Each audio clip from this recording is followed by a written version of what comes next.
दोस्तों नमस्कार। Civil services forum में मैं आप सभी लोगों का हार्दिक स्वागत करता हूं और ख़ास करके 13 दिसंबर को जो बिहार पब्लिक सर्विस कमीशन का प्रीलिम्स एग्जामिनेशन होने जा रहा है, उसकी हार्दिक शुभकामनाएं भी दे रहा हूं। आप लोगों की भारी मांग थी कि मैं आप लोगों के बीच में मॉडर्न इंडिया के कुछ संभावित प्रश्नों के साथ आप लोगों के साथ रूबरू हो सकूं, ताकि आगामी 13 दिसंबर को जो बीपीएससी 2024 का एग्जामिनेशन प्रीलिम्स होना है, उसमें आप लोगों को कुछ संभावित प्रश्नों के साथ मेरी आवश्यकता थी। इसी कड़ी के तहत मैंने आप लोगों के बीच में पहले भी BPSC, UPSC, Uttarakhand, Uttar Pradesh, Haryana, Punjab, Rajasthan, Jammu and Kashmir, कई अलग अलग क्षेत्रों और प्रदेशों के पीसीएस एग्जामिनेशन के सिलसिले में मॉडर्न इंडिया के कॉन्टेक्स्ट में व्यापक रूप से संभावित प्रश्नों को आप लोगों के बीच में समय समय पर रखता रहा हूँ। आज सुखद दिन है कि आप लोगों की भारी मांग के साथ मैं कुछ प्रश्नों के साथ आप लोगों के साथ रूबरू हूँ, जिसमें पहला सवाल यह है कि बिहार प्रांतीय सभा की स्थापना किसने और कब की थी। ये हमारे संभावित प्रश्नों में से एक है। इसका सही उत्तर जो है नवंबर 1929 में सहजानंद सरस्वती जी के द्वारा इस सभा की स्थापना की गई थी। दूसरा संभावित प्रश्नों में जो है 1927 में बम्बई सरकार ने बारदोली के राजस्व में कितने प्रतिशत की वृद्धि की थी या उसकी घोषणा की थी। इसका सही उत्तर है 22%।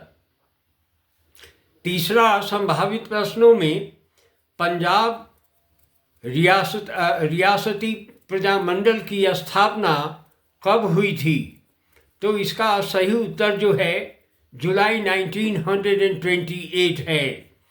इसके साथ ही भगत सिंह और बटुकेश्वर दत्त ने असेंबली पर बम कब फेंका था, इसका सही उत्तर है 5 अप्रैल 1929।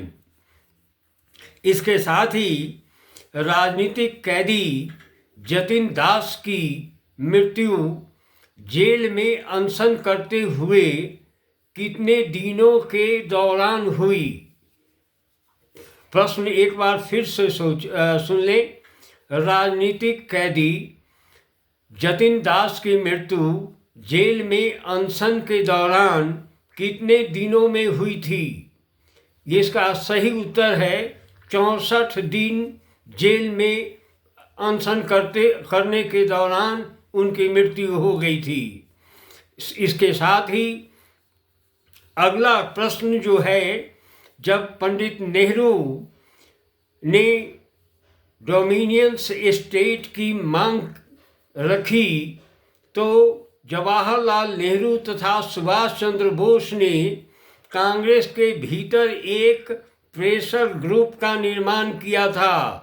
उस प्रेशर ग्रुप अर्थात दबाव समूह का आपको नाम लिखना है।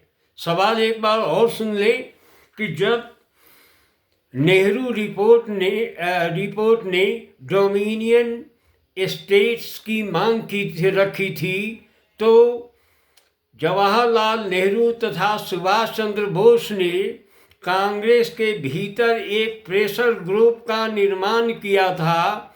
उस प्रेशर ग्रुप का नाम आपको बताना है, तो उसका नाम है independence for India league. Independence for India league अर्थात देखें, बड़ा ही सहज ढंग से, सरल ढंग से और स्वस्थ मानसिकता के साथ आप बीपीएससी के एग्जामिनेशन, प्रीलिम्स एग्जामिनेशन में जाएं, यह मेरी हार्दिक इच्छा है। इसके अलावा एक सवाल और है कि स्वराज पार्टी को सबसे बड़ा धक्का कब लगा था? स्वराज पार्टी को सबसे ज़्यादा धक्का कब लगा था? तो उसका सही उत्तर है कि CR दास की आकस्मिक मृत्यु जून 1925 में हुई थी। वह सबसे बड़ा धक्का था स्वराज पार्टी पर। उसके बाद में स्वराज पार्टी बिखर गया। इसके अलावा एक और प्रश्न है कि गांधी सेवा संघ की कार्यकारिणी का इनमें से कौन सदस्य नहीं था? या सभी थे? प्रश्न एक बार सुन लें और गांधी सेवा संघ की कार्यकारिणी का इनमें से कौन सदस्य नहीं था? या सभी थे? डॉक्टर राजेंद्र प्रसाद, सरदार वल्लभ भाई पटेल, सी राजगोपालाचारी, गंगाधर राव, ये सभी कार्यकारिणी के सदस्य थे। उत्तर है ये सभी। इसके अलावा रॉलेट एक्ट का सबसे बड़ा केंद्र कौन सा राज्य था? सवाल बड़ा सीधा है कि रॉलेट सत्याग्रह का सबसे बड़ा केंद्र कौन सा राज्य था उस समय? इसका सही उत्तर है पंजाब।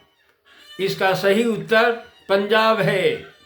इसके अलावा एक और सरल सवाल है जिस पर आपकी नज़र होनी चाहिए कि गदर पार्टी का गठन कब और किसने किया था और कहाँ किया था? गदर पार्टी का गठन कब और किसने किया था और कहाँ किया था? तो इसका सही उत्तर है कि 1913 में लाला हरदयाल के द्वारा सैन फ्रांसिस्को में इस पार्टी का गठन किया गया था। और इस पार्टी ने एक अखबार भी प्रकाशित किया था जिसे गदर के नाम से जानते हैं। ये महत्वपूर्ण सवाल हैं। इसके अलावा एक और सवाल है कि हिंदुस्तान रिपब्लिकन एसोसिएशन का नाम बदलकर क्या रखा गया है? हिंदुस्तान रिपब्लिकन एसोसिएशन का नाम बदलकर क्या रखा गया है? तो उसका सही उत्तर है हिंदुस्तान सोशलिस्ट रिपब्लिकन एसोसिएशन, इसका नाम रखा गया। इसके अलावा एक और सवाल है कि देवी चौधुरानी नामक रचना का लेखन किसने किया था? तो सवाल एक बार और सुन लें कि देवी चौधुरानी रचना, जो काफ़ी फेमस रचना उस समय की थी, उसको किसने लिखा है? तो इसका सही उत्तर है बंकिम चंद्र चटर्जी ने इस पुस्तक का लेखन किया है। इसके साथ ही मैं आप लोगों के साथ शीघ्र मैं दूसरी कड़ी मॉडर्न इंडिया की लेकर के आप लोगों के भी रूबरू होऊंगा। धन्यवाद। मुझे आशा है आप लोग इसका लाभ उठाएंगे और सिविल सर्विसेज फोरम को सब्सक्राइब करते रहेंगे, शेयर करते रहेंगे। हाँ, थैंक यू वेरी मच।